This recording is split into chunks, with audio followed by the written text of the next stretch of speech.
బాక్టి news ఇంకా దసరానే పూర్తి కాలేదు. అప్పుడే సింగరేణి కార్మికులకు దీపావళి వచ్చింది. కార్మికులకు దీపావళి బోనస్ ప్రకటించింది joint bipartite committee for coal industry సంస్థ. ఒక్కొక్కరికి 57,000 రూపాయల బోనస్ ఇవ్వాలని నిర్ణయించింది. కోల్కతాలో జరిగిన జేబీసీసీఐ సమావేశంలో ఈ మేరకు నిర్ణయం తీసుకున్నారు.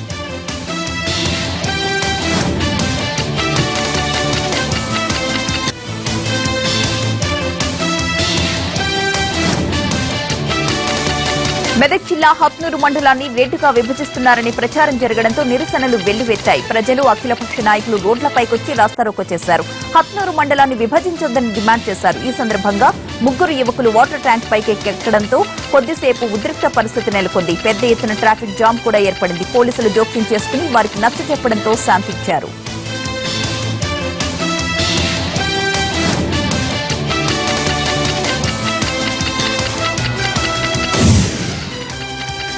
పశ్చిమ గోదావరి జిల్లా భీమవరం సమీపంలో రానున్న మెగా ఆక్వా ఫుడ్ పార్క్ వల్ల రైతులకు నష్టం జరుగుతుందన్నారు సిపిఎం నేత మధు.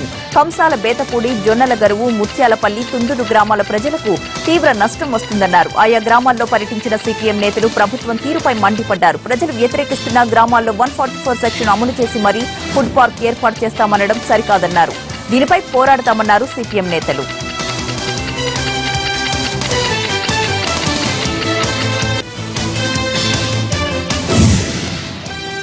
భారీ వరదతో మూసీ నది ఉరకలెత్తుతోంది. అయితే ఇన్నాళ్లకు జలకళ వచ్చిందని సంతోషం కన్నా ఆ ప్రవాహంతో ఇప్పుడు కొన్ని చోట్ల కాలువలకు గంటలు పడుతున్నాయి. దీంతో రైతులు నష్టపోతున్నారు. నల్లగొండ జిల్లా బీబీనగర్ మండలం బ్రాహ్మణపల్లిలో బునియాదీగాని కాలువకు కొన్ని చోట్ల గంటలు పడ్డాయి. దీంతో కాలువ గట్టు కింద ఉన్న పొలాలు నీట మునిగిపోయాయి. మరోవైపు ఇసుక మేట వేస్తుందని ఆవేదన చెందుతున్నారు రైతులు.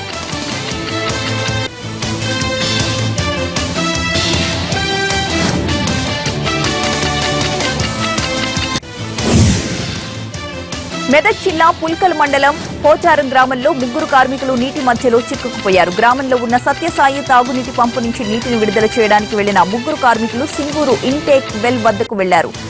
అయితే అదే సమయంలో సింగూరు ప్రాజెక్టు నుంచి 3 గేట్లను ఎత్తి నీటిని విడుదల చేయడంతో వారు నీటి ప్రవాహంలో చిక్కుకుపోయారు. అధికారులు తీవ్రంగా ప్రయత్నించి వారిని బయటకు తీసుకురావడంతో ఊపిరి పీల్చుకున్నారు. శ్రీరామ్ సాగర్ ప్రాజెక్టుకు సంబంధించిన లక్ష్మీ కాలువలో పెద్ద మొసలిని పట్టుకున్నారు కొత్తపల్లి గ్రామస్తులు. ఇటీవల కురిసిన వర్షాలు, వరదతో నిజామాబాద్ జిల్లాలో ప్రాజెక్టులు నిండాయి.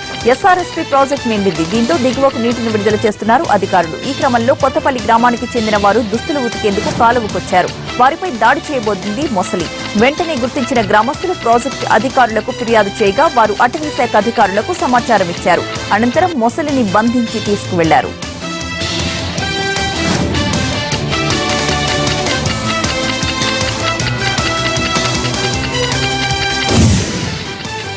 నయీం కేసులో దూకుడు పెంచింది సిట్. దీనికి సంబంధించి టీఆర్ఎస్ నేత చింతల వెంకటేశ్వర్ రెడ్డిని సిట్ బృందం ప్రశ్నించింది. నయీంతో కలిసి చింతల ఆర్థిక లావాదేవీలు జరిపినట్లు అభియోగం ఉంది. దీంతో నల్గొండలో ఆయన్ను 3 గంటలకు పైగా ప్రశ్నించింది. చింతల నుంచి పలు కీలక విషయాలు రాబట్టినట్లు తెలుస్తోంది. మరోవైపు వెంకటేశ్వర్ రెడ్డిని మరో 3 సార్లు సిట్ బృందం ప్రశ్నించనుంది. ఇప్పటి వరకు నయీంపై 155 కేసులు నమోదయ్యాయి. మొత్తం 95 మందిని అరెస్ట్ చేశారు. మరో 8 మంది లొంగిపోయారు. 195 మందికి పీటీ వారెంట్లు జారీ అయ్యాయి. ఇక సిట్ అదుపులో ఉన్న వారి సంఖ్య 72కు చేరింది. వీలైనంత త్వరగా నయీం ఎపిసోడ్కు సంబంధించి దర్యాప్తు పూర్తి చేయాలని భావిస్తోంది సిట్. విడాకులు ఇవ్వకుండానే మరొకరిని రెండో పెళ్లి చేసుకున్న భర్తను సభావేదికపైనే ఉతికి ఆరేసింది ఓ మహిళ. ఆమె తరపు బంధువులు కూడా తలో చేయి వేయడంతో ఆ కార్యక్రమం రసాభాసగా మారింది. హైదరాబాద్ త్యాగరాయి గాన సభలో జరిగింది ఈ సంఘటన. రచయిత్రి రాజేశ్వరి చంద్రజ రాసిన పుస్తకావిష్కరణ కార్యక్రమం ఈ గొడవకు వేదికైంది. ప్రస్తుతం రాజేశ్వరి చంద్రజతో కలిసి ఉంటున్నారు వెంకటస్వామి. అయితే విడాకులు ఇవ్వకుండా రెండో పెళ్లి చేసుకున్నాడంటూ అతని మొదటి భార్య సూర్యప్రభ తన బంధువులతో వచ్చి గొడవకు దిగింది.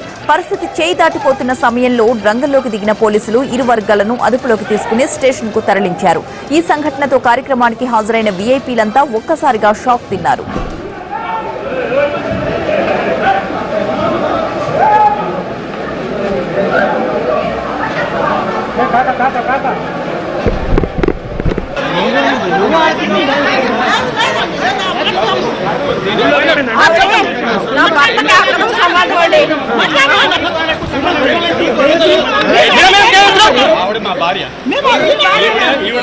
రెండో భార్య ఫస్ట్ భార్య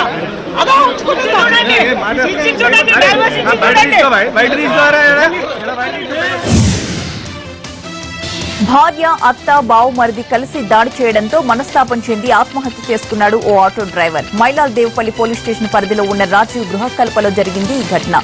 జంగయ్య అనే ఆటో డ్రైవర్ ఇంట్లో ఉరివేసుకుని ప్రాణం తీసుకున్నాడు. భార్య, అత్త, బావుమరిది కలిసి నిన్న అతనిపై దాడి చేశారు. ఇంట్లో ఉన్న సామాగ్రి తీసుకుని భార్య వెళ్లిపోయింది. దీంతో మనస్తాపం చెందిన జంగయ్య ఉరివేసుకుని ప్రాణం తీసుకున్నాడు.